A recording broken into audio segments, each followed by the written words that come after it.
This is Fiona Silver, and you're listening to Jim and Mike Talk Music.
Today we have a special guest with us. She's a singer, songwriter, and guitarist.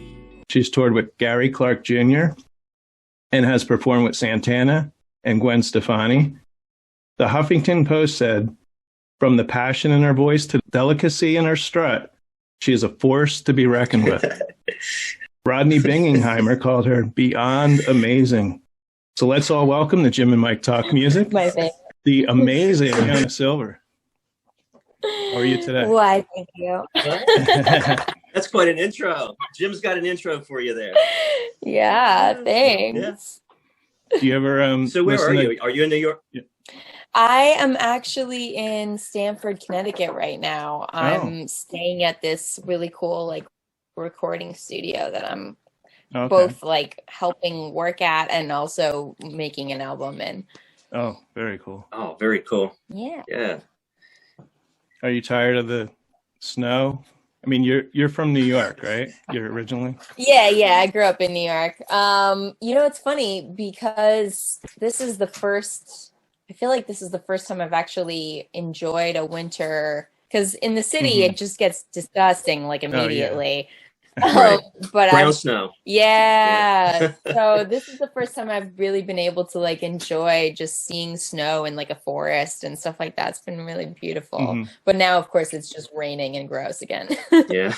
One of you's in Jersey and one's in Pennsylvania, right? Yeah, That's I'm in right. Jersey. Yeah, I'm in the Lehigh Valley, Bethlehem. Cool. Home of Music Fest. Oh, yes, Yeah. that's right.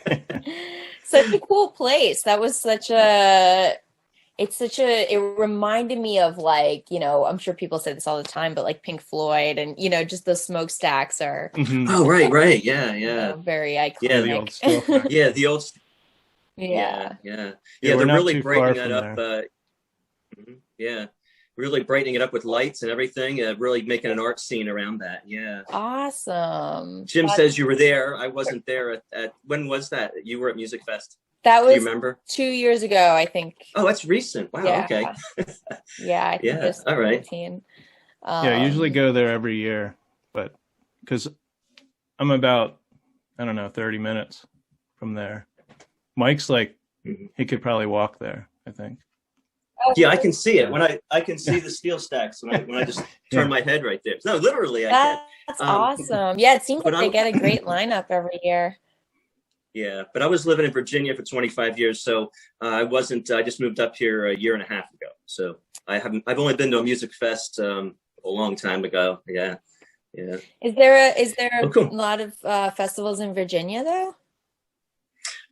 Yeah, there's a fair amount. Charlottesville is a great happening city. Richmond's larger, the capital, but we used to go to DC for a lot of stuff, but Charlottesville and Richmond, it's a lot of great scene there. The Walking Mall downtown. Dave Matthews, started there and everything. Oh, cool! I didn't know that. Yeah, I played Richmond once a million years ago, but I really haven't had a chance to explore too much there. Yeah, I think cool. there's People are great too. People are just great.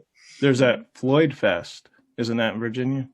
It's called Floyd Fest. Right. We were going to go to that, but yeah, it's camping. It's definitely close camping. You got to put all your tents together, and we never made it to Floyd Fest, but that's in Floyd, Virginia. Yeah.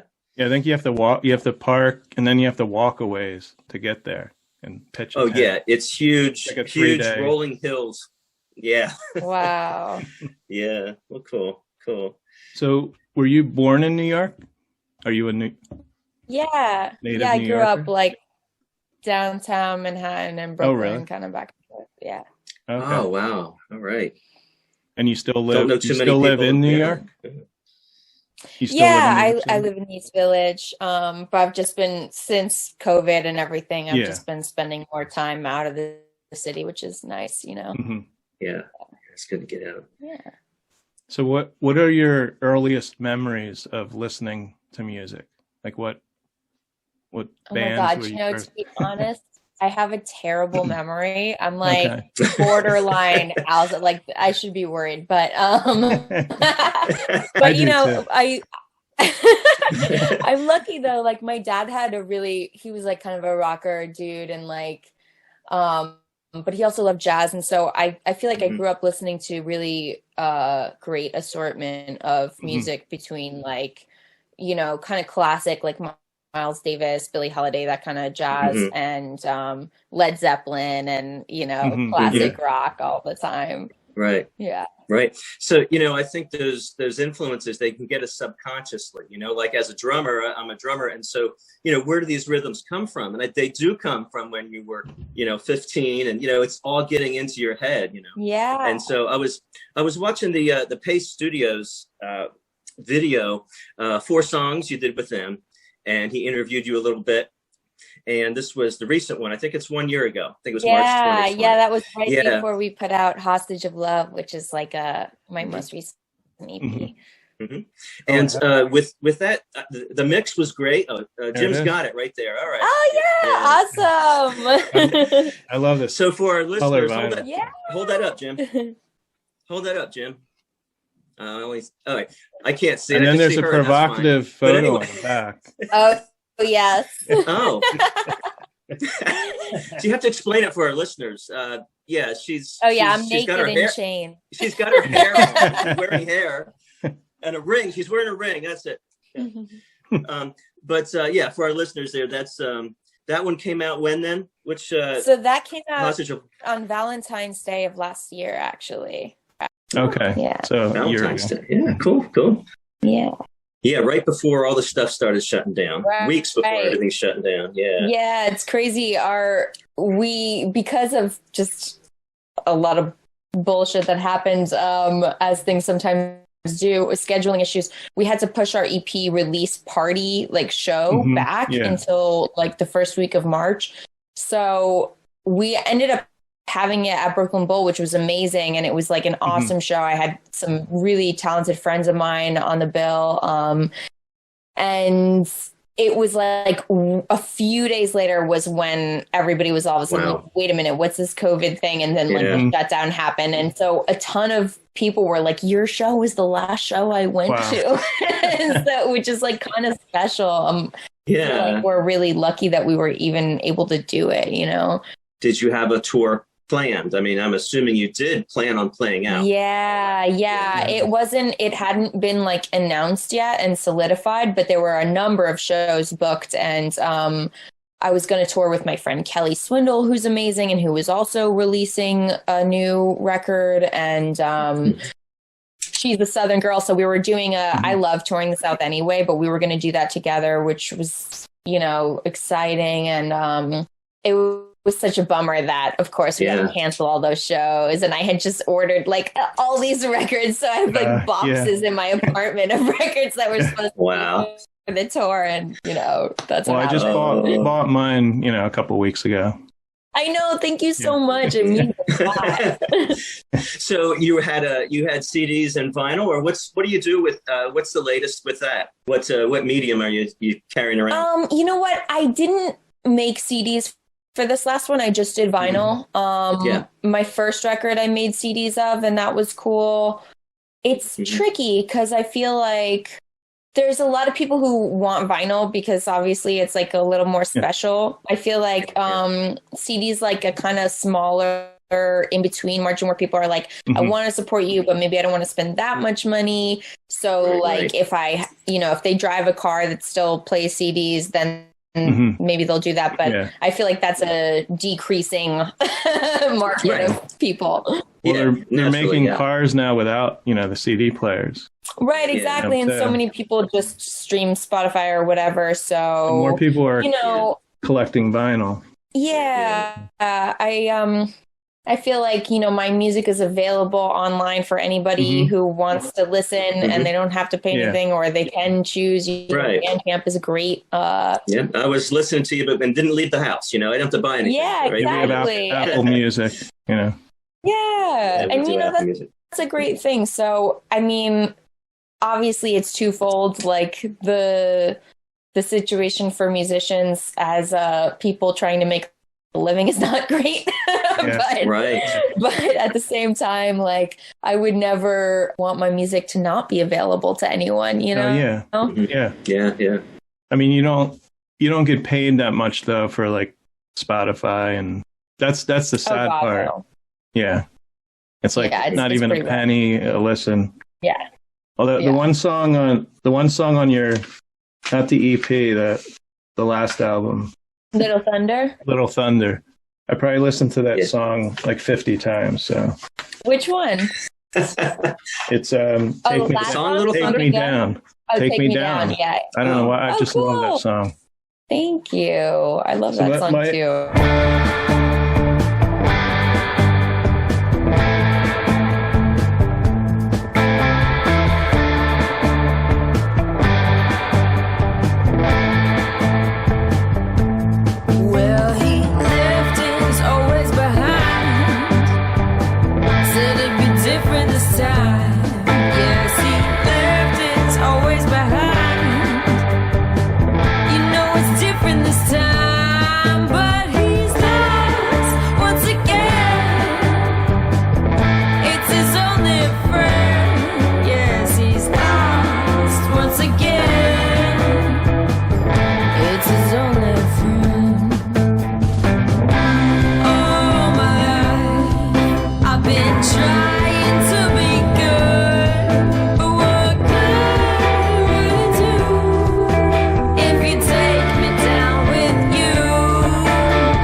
Debating because I've listened to the song, like I said, 50 times at least. So Mike thinks you're saying, because I love the lyrics in this because they're a little bit different. I'm convinced you're saying he left his always behind, and Mike thinks you're saying he left his old ways behind. That's it. He left his old. Oh, I got it. You're saying old ways? Yeah. Okay. As in, he's turning over to right, exactly. Okay. I love that. Point for Mike. Hey, Mike, Jim, do the points count? What? What are you talking about? Nothing. This should be a game. We're gonna do some music trivia at the end if you're up for it. I have questions. I wanted to know about the music process, how you go about writing song. Is it a combination of coming up with the lyrics first? Do you have an idea, or do you come up with music, or do you work with the band, or is it, to come up with the song? Yeah, it's kind of all of those things. I write a lot of little ideas, like scribble ideas down in notebooks, and like I love to write poetry. So sometimes songs come from poems and they're just like deconstructed. But usually it's kind of, I'll have like a melody or an idea in my head, and the words and the music will kind of come together. And then I'll expand on it. And I usually just write like on a guitar. Lately I've been trying to learn piano, so I do a little of that. And then I'll bring it to the band and be like, okay, let's work this out and come up with parts. Yeah. Who do you work with closely in the band? I mean, is it with Guy mostly, or the whole band, or how does that work? Yeah. Guy has definitely been the biggest collaborator for me as like a songwriter, because we've also written songs where he'll just come up with a progression and I'll just start singing over it and writing on top of it. Yeah. So we've done a lot of that, which is really cool. And it's interesting, of course, to see how different people bring out different things in you as an artist. I feel like, kind of going back to that other question about like early influences and stuff, because I love so many different kinds of music, it's kind of a double-edged sword. I can go in a lot of different directions. Yeah. So, that's been kind of an interesting, I don't know if I want to say challenge, but it is a challenge really, because when I'm looking at a body of work, like right now, I'm, working on making an album, and I've got 20 songs in different directions. So that becomes a part of the process of like. Or it may be good working with other people too. They may, that shouldn't go there, or this should. And then you're all collaborating as a band and working. Well, like going back to the interview and 4 songs less than a year ago at Pace Studios, I really loved the song Violence. I mean, musically and vocally, it was just so smooth. And you had the Nevermind horns with you. So, we love jazz, we love funk, of course, rock and roll. And your interviewer there was talking about your musical style and some of your influences. And I thought it was interesting because you've got so much there, especially in the song Violence. It's so smooth and so good. It's my favorite from that recording. Thank you.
But I like the way you ended up with but it's rock and roll. Yeah. And, it's like, but we're still, and that's what brings it together. Because I after listening to that interview, I went and clicked on the studio of your single 2020. And it's so different from that mix that you had at Pace Studios just a half year before it. Yeah. So there's your big continuum of styles right there. Right. Yeah. Violence is one of my favorite songs that I've ever created. And that was totally one of those examples of like, I wrote that as a poem. And then Guy brought the like funk guitar to it. And I was like, I love this. I want to make like a funky song. And so I just layered the poem on top as lyrics. Right. And then I was like, okay, we need a chorus. So then we wrote the chorus, and I was like, okay, I want this really simple drum rhythm, and I want it to be like kind of a different thing. But the way that, of course, all those other musicians, they're so talented, they're able to just, like you said, kind of seamlessly bring it together. Right. And the syncopation and the drum beat, boom, tip, boom, tip, boom, boom, tip, boom. That's what I love. Yeah, I'd like to hear more of that. Cool. Yeah. Yeah, that's really cool. Now, it makes you move a little bit. Yeah. Where did the idea for the song come? You said it was a poem? Yeah. But it's actually kind of a dark story. It's a friend of mine was in an abusive relationship, and I found out. And when she told me, I was like kind of in shock because I was friends with both, like, this couple, and had no idea this had been going on. And it kind of opened my eyes to, like, probably how much that happens when people are just not aware, Yeah. Yeah. And I just felt, and I was thinking too, like, some of my other influences, like, everything isn't black and white, of course, and I was thinking about the perspectives of, like, the perspective of that song is from someone who is in some way like the abused, but they don't view themselves that way, they don't see themselves as a victim, and they're kind of like in that, in that sort of negative pull towards that. And because they're in the middle of it. Yeah. I think we can see from the outside sometimes, and they're in the middle of it. Exactly. So I just thought that was something I wanted to sort of write about and get into. You're up in Connecticut right now, hiding away somewhere. So you're, don't want to get personal, but you're with the band, or you're not, you're on your own without the band? It's kind of a combination. I came here with Guy. Guy was actually here before me, and he brought me here. He was brought here by Brian Duke, who's an awesome drummer. And then we started collaborating, the three of us together. And my bass player, Steve, came in for a few sessions, just like we'd like get a chunk done. And then, he'd go because he was quarantining himself. Yeah. But yeah, great. It's been a cool. Sounds like a great atmosphere. You got to have a creative atmosphere. You know that, and you're making that work. Yeah. How is it? What's exciting with the new album? What's exciting with it? Like music. How about musical style? Which way are you headed? But you just said that you had a big variety. Yeah, it's to be determined. But I think you'll be pleased to know that there is a kind of upward beat trajectory happening. Gotcha. Because, so we recorded that song 2020 here at the studio back in maybe June, actually. And that was kind of the height, maybe one could say the height, but it was certainly when it felt like, wow, like the pandemic is still happening, like full throttle. Protests were happening every single day. Yeah. Breonna Taylor had been killed. All these other people, there was a lot, all the Trump stuff. It just felt like there was a lot going on. And I felt like as an artist, I've read a lot. I never thought too much about the sense of like social responsibility necessarily as an artist, but I feel like maybe it was a Nina Simone quote or something. I can't remember, but I remember reading something where it had said like the responsibility of an artist is to reflect their times in a way. And I don't know that I fully agree with that, but something about that struck a chord in me. And I felt like, yeah, I want to reflect what's going on here. I want to be a part of, any kind of, I don't know if solution, but like, I want to have a voice in this. I want to speak out against what I think is wrong. And I want to stand up for what's right. And I want to just also just say like, wow, this is happening. Like, yeah, you want to scream. Go by. Makes you want to scream. Yeah. Yeah. And bring awareness. Yeah. Bring an awareness of it. Yeah. Yeah. That's interesting. Something to ponder, the responsibility or not responsibility of an artist. Yeah. You know, yeah, that's interesting. Yeah. And so that because of what was going on and what was influencing that song, which was just real life in real time, rather than what I think a lot of my other music is, which is kind of this like emotional or cerebral, like timeless kind of things of love, heartbreak, whatever, you know. This was very much like, this is right now. And I think that's part of why that song came out widely different, because I wanted it to be really heavy and I wanted it to be like jarring, you know. That's probably the most heaviest song that you've written. Yeah, definitely. Yeah.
Smoking Gun, which is the last song on Little Thunder, is kind of heavy, but yeah, 2020 is heavier. And Sick of Being Good, that has kind of a gritty sound to it. But those two songs remind me it's something maybe that could be in a Quentin Tarantino movie. Especially Smoking Gun. Thank you. I love Quentin Tarantino. And speaking of Smoking Gun, Jim of the guns. Yeah, I wanted to talk about your outfit or some of your outfits. I really think you have great fashion sense, especially your videos, you know. But I wanted to know, are these outfits that you own, or like where do you get a bodysuit with a gun pattern on it? That's what I'm curious about. That actually, yeah, I do. Most of this stuff is stuff that I own. Okay. That was made by this really cool designer named David Dalrymple, who he is kind of like the head designer for Patricia Field back in the day, and now he I think just does his own stuff, but he designs for a ton of like drag queens and like really just makes like really cool costumes. And he just had that lying around, and I was like, oh, I love that. And he was like, oh, you can have it. And it fit you. And it worked. And it worked. Yeah. Very cool. Yeah. So I wanted to go back to the venues. Is there any particular place that you've played that you just love to play? Like as far as maybe even the city or just the atmosphere of the crowd? Yeah. That's such a great question. I feel like there's so many different, I have so many different answers in my head right now. The first thing that came to mind was playing at Mohawk in Austin, Texas. Okay. The vibe in Austin is just really great. I feel like people in LA and New York are a little more like standoffish and like a little more like afraid to look uncool, you know, which I think is a real bummer. And I think that I've seen that change a little bit too over time. I think you get the scene crowds in New York that are talking through the performance. I had that happen. Like they don't care. Yeah. Well, when I went to see BB, that'll happen.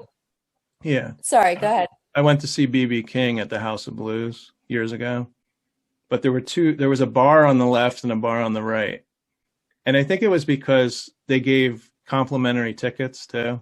So it's like, hey, we're not doing anything tonight. And right. But everybody Let's go drink. Everybody, they had like a row of 10, like 10 rows of seats in the middle. And we were standing, but everybody's talking. And it was just. Yeah.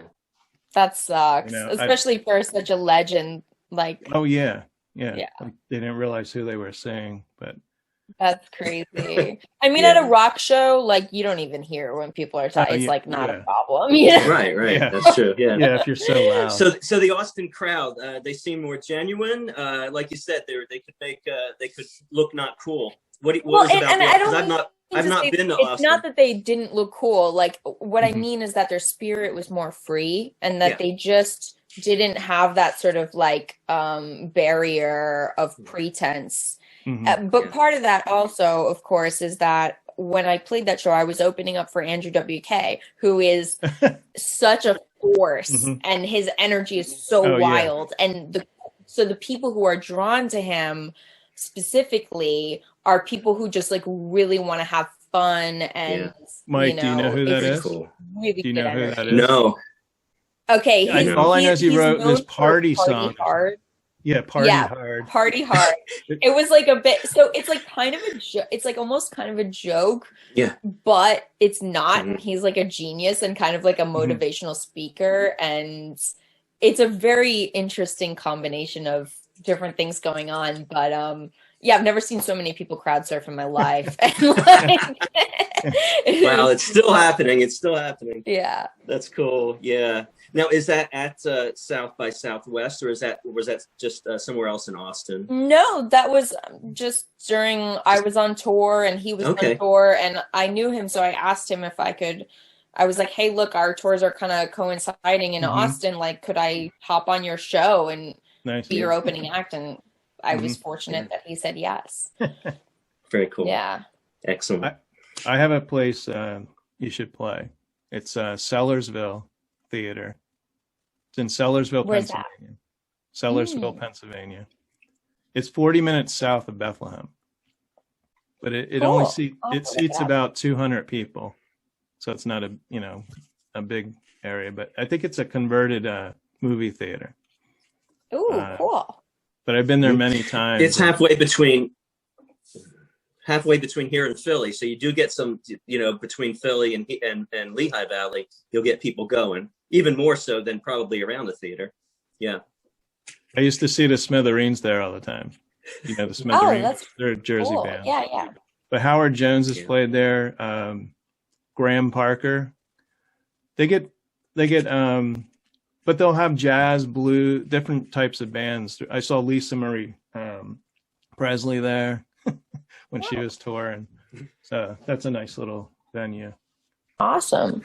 Yeah, I hope that I hope all those venues survive this crazy situation. Right. Have you toured in other countries or just mainly? Sadly, no. I would love to. I'm dying to do that. I was actually supposed to tour in Germany this past November, but of course that got canceled. And the only other country. Well, I played 2 shows in Canada with Gary. That's part of the U.S., isn't it? Yeah, it feels like it is. It was in Toronto, which is awesome. I had never been there. And then I've played 1 show in London, but other than that, just when was that? 2019 or Toronto? The London show? The Toronto. Toronto was 2018, I think. Yeah. I think we were there in 2019. We drove. Yeah, I thought you were there. We drove up through Buffalo and just went, Lake Erie, went to Toronto, Montreal, big road trip. Cool. Yeah. So, sounds cool. Yeah, Montreal's cool too. I haven't played there, but I've been there. Is there a timeline for your album, or are you just kind of, because of COVID still going on, you're just pacing it? There's no real... Yeah, I'm just taking my time with it. Like you said, there's COVID happening, so there's definitely no pressure. Which is interesting because I'm not signed to a label or anything. I don't have anyone telling me I have to get something done by any time anyway. But just from my own drive or whatnot, I would definitely have finished this if COVID wasn't happening. Yeah, it's cool. It's been cool just to actually learn to chill out a little more. And, it's been cool to get some distance from things and be like, okay, I could reapproach this. And have you finished any songs? Like, do you have any songs complete? Have you recorded any like songs completely? I'm not really sure how to answer that because yes, and also everything's still in process of. I've recorded a lot of songs completely, and then been like, okay, and now we're gonna add this, and we're gonna add that, and then we're gonna go back and actually rework this, and so it's really been a big process. Or maybe you'll release them as singles first, or a couple singles before. Well, I released 2020. And I also released a song called Love Potion No. 9, which is a cover of an old 50s song. And that was fun because we actually had Dennis Dunaway, who's the original founding member and bass player of Alice Cooper Band. Yeah. So that was super cool. And we did a music video together, and it was like a fun thing for Halloween. Yeah, I love that video. I've met Dennis. There's an autograph show. Great guy. There's an autograph show in Parsippany, New Jersey. Chiller Theater, it's called. So it was a couple years ago, and I bought his book. He has a book on, his time in the Alice Cooper Band. So actually, all the guys were there except Alice, but the entire Alice Cooper Band was there. That's awesome. Yeah, I haven't met the others. I just get the sense that they're a very tight-knit crew, and obviously they've known each other for a million years, so he's such a positive. And his wife Cindy, who I didn't know before I met her, she's like sister to the old drummer, and also their costume designer, and was like a big part of toured with them, did stuff with them, and so it's a family affair, and everybody's like just really cool. Now you toured with Gary Clark Jr. That was 2019. How many shows did you do with him? Yeah, well, we did a tour in 2018. And so that was which included those shows in Canada. And then he asked me back again we did 4 nights in San Francisco at the Fillmore. And that's when I met Santana. And then we also did another 2 nights at the Beacon Theater in New York. I saw him with Dave he opened for Dave Matthews. It was like 2012. I think he might have just come out with his first album. I'm not sure. Yeah. So I saw him open. Yeah. I don't know how often he pulls someone up on stage, play, but I don't know if you were there or if you've seen this video, but I just watched it last night. There's a kid. Yeah, I just watched it too. Yeah. He's 18 years old, and I guess it was his birthday. And he was holding up a sign, and Gary Clark pulls him up on stage, and he says to him, because he wants to play guitar with him, and he says to him, you better not F this up. So and he puts on the guitar. He looks like he's 2 foot taller. He looks like he's taller than the kid. Oh, Gary's pretty tall. He's like 6'4". Oh, yeah. Oh, yeah. That's very Gary. And it was Catfish Blues, old blues song. But Gary, it was incredible because Gary's singing, but Gary's he's letting the kid play. And he's hard. Yeah. He's letting the kid lead. He's doing a rhythm, and he's letting the kid lead. Yeah.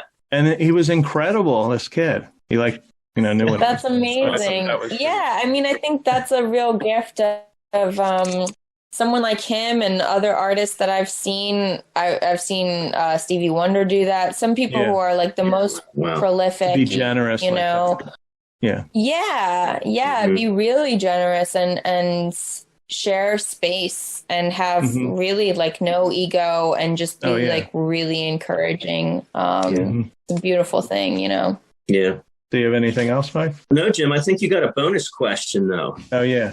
It was a mystery question, but then it's not too much mystery to This is Jim. just a random question. You have to pick a number between 1 and 7. Okay. So what's your... Then tell you? Yeah, tell me the number. 6. 6. And you get that question number 6 then. Yeah. Okay. Here it goes. If you could transport yourself in time and go in another person's body for one day, oh my God, who would it be? Wow, that's so loaded. I don't know. I feel like, well, I'll tell you the first thing that came to mind. Mm-hmm. The first thing that came to mind, of course, was Jimi Hendrix. No! Because we were talking about this last night, and we mentioned Jimi Hendrix. No way. Well, it's the obvious. I mean, for any kind of like walker, yeah, it's like it's just the most obvious choice, I think. He's so like incredible, and I can't imagine being in his brain and having his talent, and you know. I probably can guess the day. I cannot believe that. I could probably guess. You guessed that. The day that you would want to be in his body. Oh yeah, when would that be? Well, during Woodstock. No. Yeah. That would be pretty cool. Yeah, I don't know. I don't know. I can't believe it. I can't believe she guessed 6 and then said Jimi Hendrix. That's so funny. Oh man, that is amazing. But there's so many. I mean, I can't imagine being like Amelia Earhart and like taking flight. You know, I mean, there's a lot of cool things that could happen. Yeah, you might want to choose her first day of the flight, not her last. Yeah, not the day she missed. Just saying. Okay, one more thing, and we're gonna let you go. But Jim's got something special here. We do this with all our interviewees, probably the last half dozen.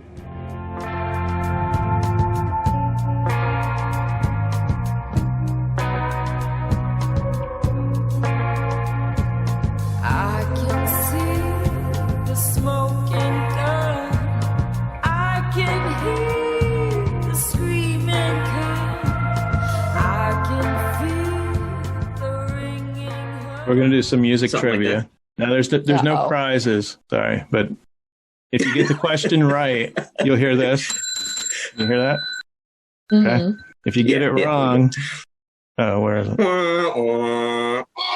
I feel I'm going to be hearing a lot of that. Okay. But I made these. This is out of a trivia game, MTV. Normally, I just ask the question, but some are. It depends on what you know, whether they're easy or hard. But I made these. Well, I insisted on it. I insisted on a change, Jim, because you're asking me like in 1989 who hosted the MTV Music. Oh my God, I don't know that.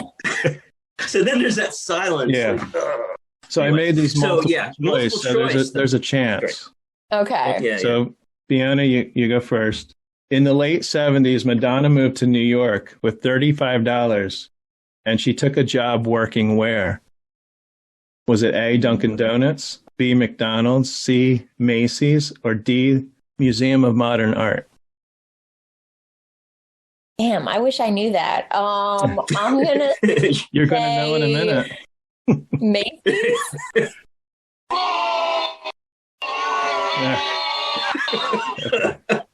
It was Dunkin' Donuts. Wow. Yeah. Okay, Mike. What duo has had more number one hits than any other duo in the rock and roll era? Was it A, Jan and Dean, B, the Everly Brothers, C, Hall & Oates, D, the Righteous Brothers? That is tough. I do not know that. You got to guess one. Yeah, the Everly Brothers. Don't tell me Hall & Oates. Don't tell me Hall & Oates. It was Hall & Oates. Oh. Okay. I don't know if that seems right. This might be an easy one. Going with my gut next time. You might not even need the multiple choice on this. Who claimed? Yeah, try it without. Hey, hey. Wait 2 a minute. Let's hear the question first. 2 points if she gets it without the multiple choice. 1. Yeah, go ahead. Okay. Who claimed "You Gotta Have Faith" in 1987? George Michael. You got 2 points. I know that one. Yeah. Yeah. Okay. Mike, in 1991, Guns N' Roses released a cover of what Wings song? Was it A, Live and Let Die? Was it B, Band on the Run? C, Jet? Or D, Getting Closer? I have to go with my gut, A. Okay. At one point, Live and Let Die? Okay. Yeah, I forgot about that. Yeah. Now, we always have to have a Bon Jovi question because we don't like Bon Jovi. So we always have to mention them. Oh, come on. Nice. Even though we're from Jersey. Bon Jovi's everywhere. Wait a minute. I have to ask you something real quick. Have you heard of the podcast Your Favorite Band Sucks? No. No, I just saw the shirt. Oh my God. You got to check it out. That's all I'm going to say. Writing it down. Okay. Writing it down. Is there a Bon Jovi one? For sure. Yeah. Well, he's everywhere here. I hear him in the grocery store. I usually don't listen to the radio. But I literally got in my car the one day and drove like a couple blocks and put the radio on and Bon Jovi was on. You know, it's just... Yeah. He's and he has come to you at the grocery store too, you said? Yeah.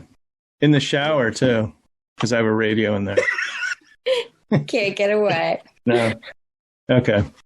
Fiona, John Bon Jovi turned down the lead role in what successful 80s Kevin Bacon film so that he could concentrate on music? You want the multiple choice? All right. Yeah, I have no idea. Okay. A, Diner, B, Tremors, C, Footloose, or D, Quicksilver? This is probably wrong, but just because it'd be really funny, I'm going to say Footloose. That is right. Oh my God! Hey. I feel like it would have been better with Bon Jovi. Yeah, that would have been interesting.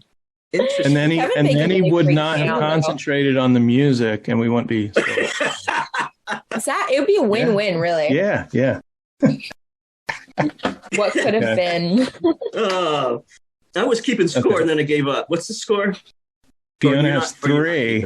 Yeah, Fiona has 3, and you have 1. Yeah. Okay. Yeah. Okay, Mike. Okay, here we go. Duran Duran got their name from a villain in what Jane Fonda movie?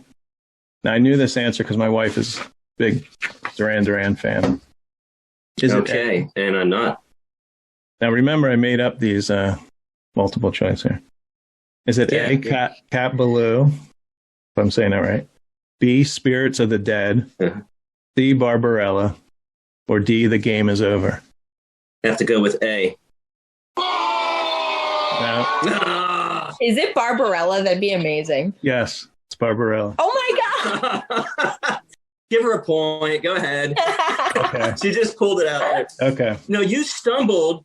You stumbled on A, which means you shouldn't have made that up because you stumbled on it. That's the one that was given to you, the right answer. Well, I'm tricking you. You go.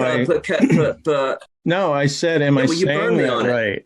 No, I said, because is it Cat Ballou? I don't know what the. That's what I. Yeah, I know. Well, you didn't stumble. I know, but I'm saying you didn't say it right, and so you tried to use your psychology on him, and I lost. Okay, calm down. There's no prizes. We got one more for. There's no prizes. Is there one more for each, or is that? Yeah. Is it one more for each? 2 more here. Well, I'll make this quick. Okay, because Fiona's got to get back to recording. Yeah. Okay, Fiona. In 1984, he had an infatuation and claimed, "Some guys have all the luck." You want the multiple choice? Yeah. No, she doesn't need multiple choice. Okay. She doesn't need multiple choice in that. Some guys have all the luck. Some guys have all the... I know. I can hear it in my head, but I can't think of what it is. Give me the multiple choice. Okay. A, Corey Hart. B, Rod Stewart. C, Tom Jones. Or D, Vanilla Ice.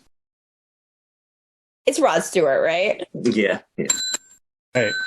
All right. Okay, Mike. Yeah. Okay, this is it. I forgot about this one. Hey, is it? Okay. Wu-Tang member Big Baby Jesus was formerly known as ODB. What did ODB stand for? Oh, I know this. ODB. Oh, crap. Go ahead. ODB. Okay. Acronym. Go ahead. A, Old Debonair Baby.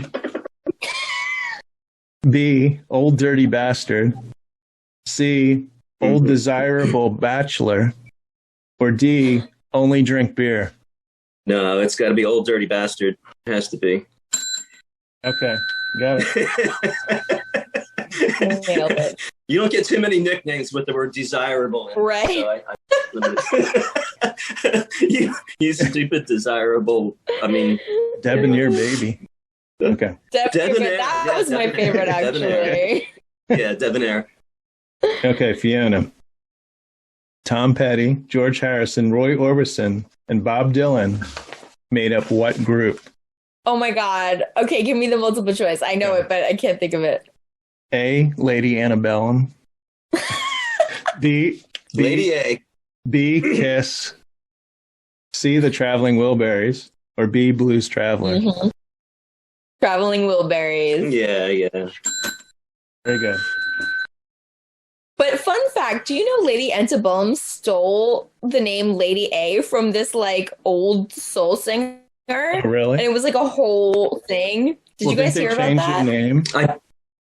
Yeah, they changed their name, except when they did that, this lady was like, hey, I've like had this name for like decades. And she's like an activist and all this thing. Yeah. And it was just so ironic because they were trying to do it to like be more racially sensitive. Yeah. But then they literally just like took this chick who actually was an activist in the community's name. And stole her name. Yeah. I was like, did they give her any money? Did they end up giving her any money? I don't think so. No, they were just horrible. That is funny.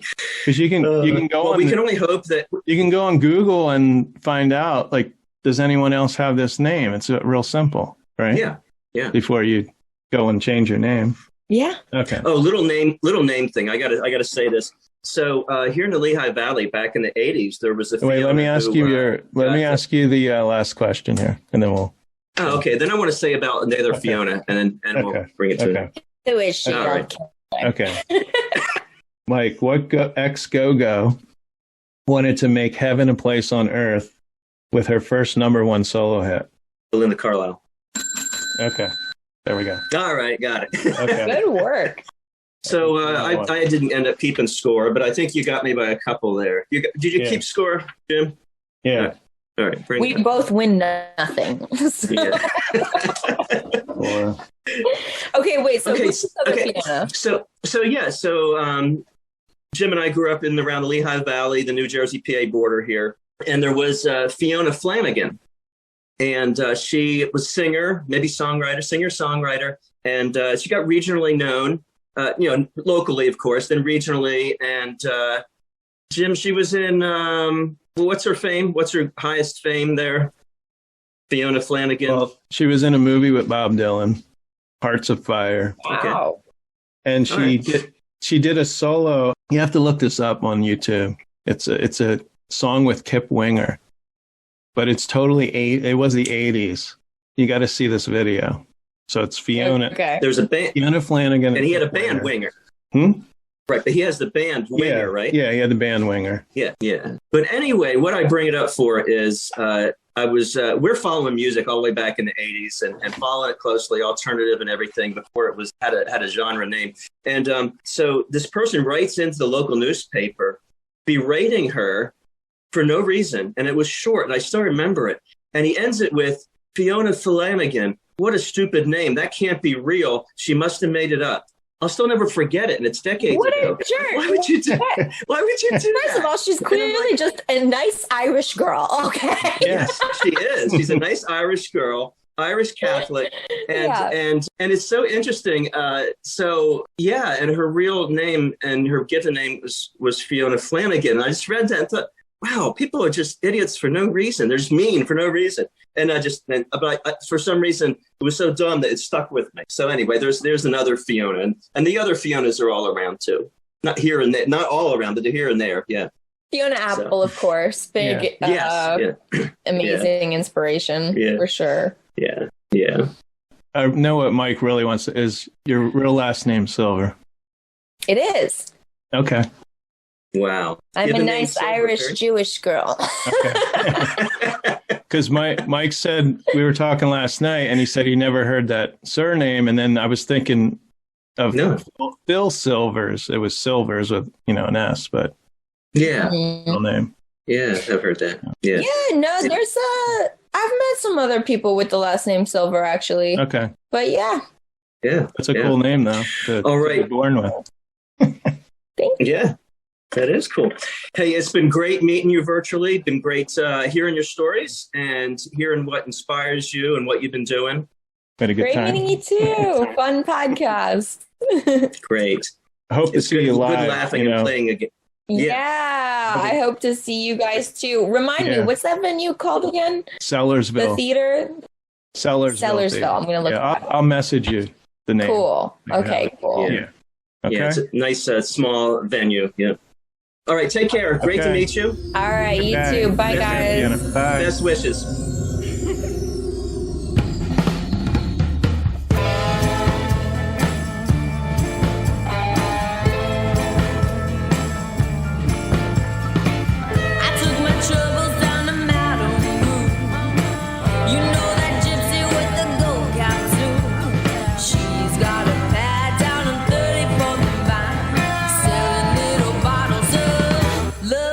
Number 9.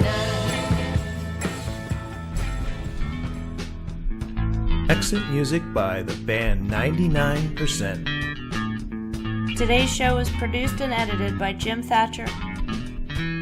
You can find Jim and Mike Talk on iTunes, Spotify, iHeartRadio, Stitcher, and their host site, Podbean. The songs Nightclubbing, Violence, Take Me Down, 2020, Smoking Gun, and Love Potion Number 9. Used with permission from Fiona Silver.